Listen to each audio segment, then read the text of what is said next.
She's been called sweetie, honey, and probably many other terms of endearments from her husband, the House Minority Leader, and last week's Dem of the Week, which I deposed. They've been married for 27 years. Carol's been called mom by her 4 Eagle Scout sons, Stephen, Guyton, Asa, and Inman. All of whom are very proud of UGA Bulldogs, I hope, even though they're having a rough season. She took a break from her career to spend time with the boys because she understands how important, supportive, and involved parents are in their children's lives.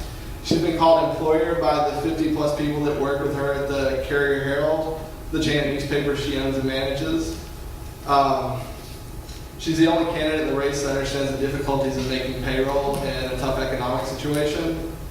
And she's been called a community leader by those in her church, where she teaches Sunday school, sits on the board, by the local chapter of the Boys and Girls Club, which she helped found, and the Georgia Citizens for the Arts, where she served as president. And while she and DeBose were both in the primaries, we called her Lady Porter because being asked, which Porter are you talking about, got a little tiring. But if you talk to Dems across the state, she's called a breath of fresh air. If you talk to the Republicans, she's called the only candidate that I can vote for on your side, and one of the best candidates of any race. And while all of this may make you want to call Carol Superwoman, after November 2nd, we'll be calling her Lieutenant Governor. So give her more welcome.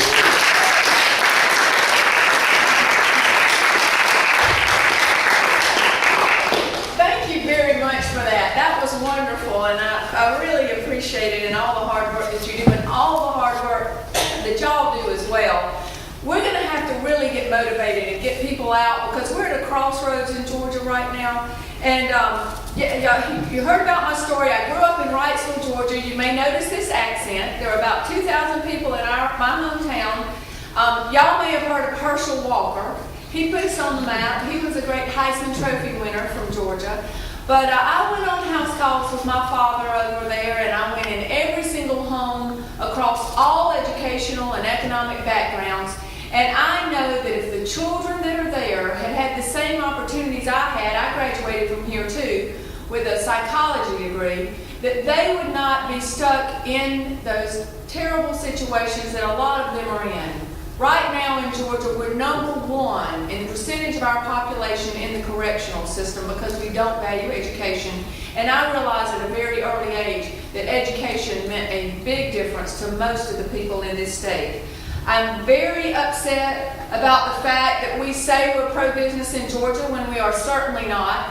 We don't have reliable water. We don't have decent transportation. We're in the bottom of education. Like I said, we're number 1 in the percentage of our population in the correctional system. I don't want to get you depressed, but we're the top 10 most unhealthy states in America. None of that is going to grow an economy.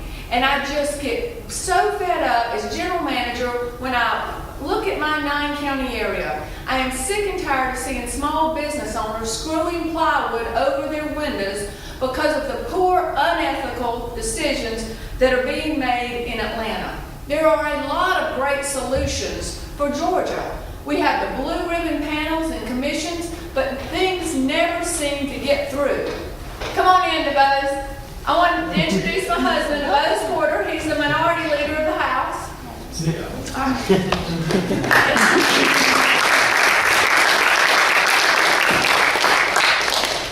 But there are a lot of reasons why, and a lot of it is corruption and manipulation of the voting process. Now, how many people in here are familiar with the Hawk system? Okay, that's a pretty high average, believe it or not. The Hawks in the Georgia House were these people appointed by Glenn Richardson, the Speaker. And they were so arrogant, they even had Hawks on their name badges. It's not like something they tried to hide. They had Hawks on their name badges, and they called themselves Hawks for their ability to swoop into committee and take prey. That's how arrogant they were. These Hawks could go into any committee, not committees they were on, any committee, and without having read a word of the bill or heard one word of testimony, they could stack it with Hawks until they could change the outcome of the vote. It absolutely did away with representative government in Georgia. And I had NoHawks.com. I fought it as hard as I could. And when we got the new Speaker of the House, David Ralston, because Glenn Richardson had to resign, we killed the Hawks, which was a great day in Georgia. cleaned up a lot of the house, and we can do a lot of good over there. But we need to go across the hall to the Senate and clean up in the Lieutenant Governor's office, because as we all witnessed this past session, he's using threats and coercion to manipulate the votes over there. Preston Smith was the chairman of Judiciary, and he had taken an oath to his constituents that he would not raise taxes. Well, Casey Cagle, the Lieutenant Governor, wanted him to raise taxes on sick people in the hospital on the bed tax. And Preston Smith said, I will not break my oath, and you can take away my chairmanship, and he resigned over it. But luckily for me, before he did, he went to the well of the Senate and told the whole ugly truth about how the system is being manipulated. It's very detailed. I have the transcript up on my website if you'd like to read it. But he went to the well of the House and called it distinctly un-American. And that's exactly what it is. It is un-American. And I will stop that as soon as I get to the Senate. And we have to do it to get the good things through. Now, what I want you to listen to always, when politicians are running, they talk about fiscal responsibility. Well, I think we can look at this state and tell we haven't been fiscally responsible in the last few years. And Casey Cagle, the incumbent Lieutenant Governor, repealed the homeowners tax relief grant in a recession and gave us the single largest property tax increase in Georgia history. In a recession. Not a good plan, not a good way to build the economy, and it's a back-end way to hurt our public education system. I never would have done that, and I think when we reach out to the independents that we need to bring into our race, now y'all are all on board, but we need to reach out and let others know who is actually raising their taxes in Georgia. It's not me. I didn't want to do it. I wouldn't have done it. It's Casey Cagle. He also has raised fees and that sick tax. So it's just over and over he's gone against his base. And when you do that, you can be beat.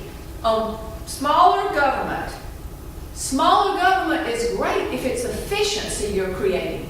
If it's getting rid of waste. If it's getting rid of the feathering of nests of friends and turf protection. You can collapse programs if they're not meeting our goals. But what they did when they chose to furlough teachers and state employees, that's not going to grow the economy. We